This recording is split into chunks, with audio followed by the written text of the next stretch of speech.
আপনাদের অনেকেরই মনে আছে প্রায় বছর খানিক আগে আমরা একটা কবুতরকে টেন করিয়েছিলাম। সে কবুতরটার নাম ছিল পুষ্পরাজ। সেম দেখতে কিছুটা এরকমই ছিল পুষ্প। সো আজকে মূলত আবার আমার চাচার বাসা থেকে আমি একটা ছোট্ট বেবি নিব, বয়স আনুমানিক 1 সপ্তাহের মতো হবে। কেননা ছোট বাচ্চা না নিলে কিন্তু আপনি কখনোই টেন করাতে পারবেন না। পুষ্প যদিও বা মাত্র 4 মাস বয়সে মারা যায়, মানে ওর বিভিন্ন প্রকার সমস্যা হয়েছিল, মানে অতিরিক্ত ব্রয়লার মুরগির খাবার খাওয়ানোর ফলে।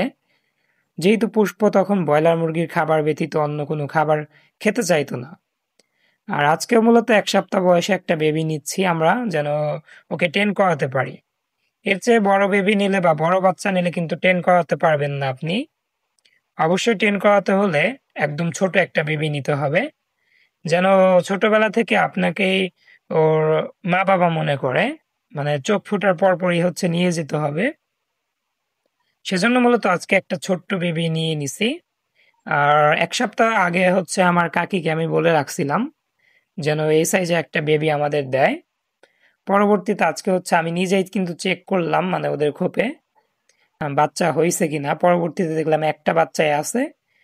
পরবর্তীতে সেই বাচ্চাটাই নিলাম। সবাই দোয়া করবেন যেন ওকে আমরা পুষ্পর মতো করেই টেন করাতে পারি এবং ভালো কিছু আপনাদের উপহার দিতে পারি। তো আজকে এ পর্যন্তই। আসসালামু আলাইকুম।